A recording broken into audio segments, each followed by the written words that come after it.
नमस्कार, आप देख रहे हैं डिजिटल समाचार। शिव शक्ति योगपीठ के पीठाधीश स्वामी अगमानंद जी महाराज ने भारत को हिंदू राष्ट्र की बनाने की मांग को लेकर कहा कि भारत तो हिंदू राष्ट्र है ही, यहाँ तो राष्ट्र वस्तुतः उसी हिंदुत्व राष्ट्र से आदिकाल से जुड़ा हुआ है। यह बात है कि शुरू से ही यहाँ सबको आदर दिया गया।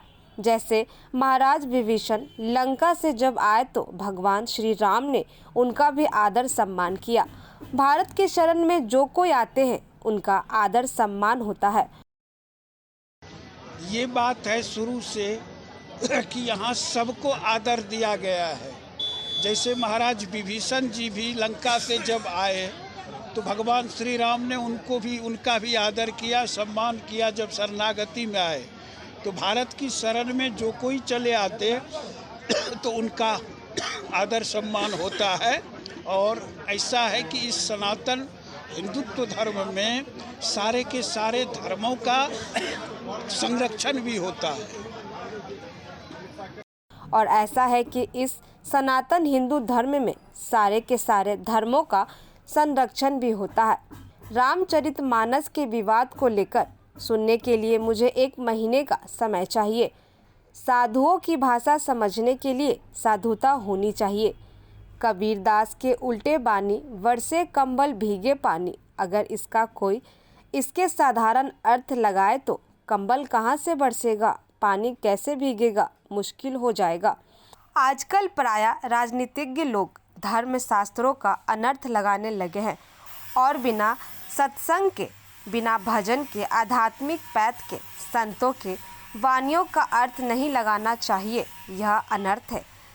जिस पंक्ति पर विवाद है उस पंक्ति में उस शब्द का यथार्थ और जवाब सही मिले, इसके लिए सारे मानस के विद्वान इस पर प्रयत्नशील हैं। रामचरितमानस, वेद शास्त्र, पुराण, उपनिषद, कबीर के ग्रंथ, रविदास जी के ग्रंथ सबको बैन कर दिया जाए।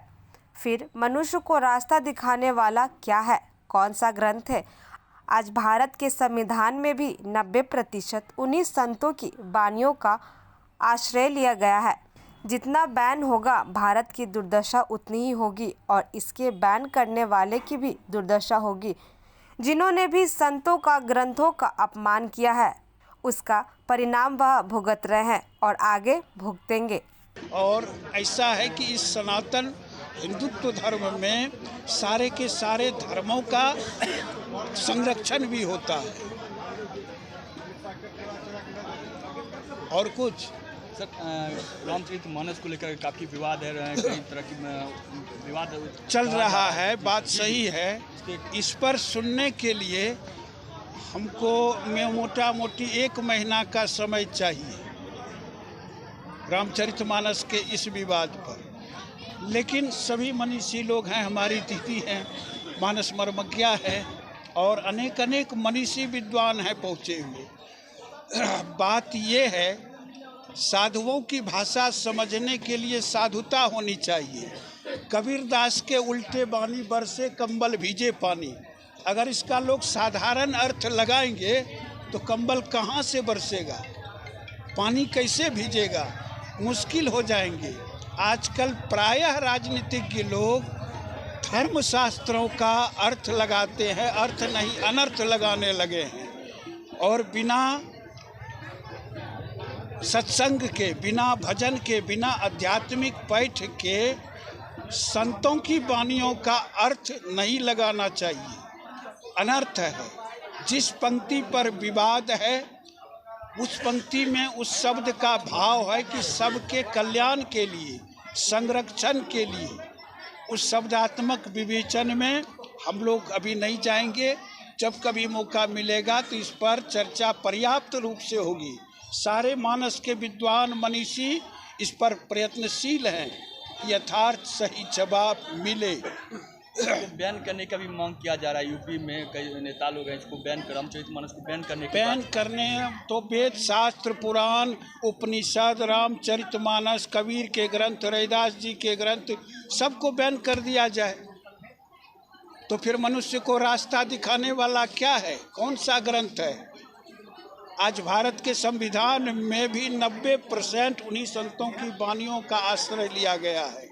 जितना बैन होगा भारत की दुर्दशा होगी और इसको बैन करने वाले की भी दुर्दशा होगी।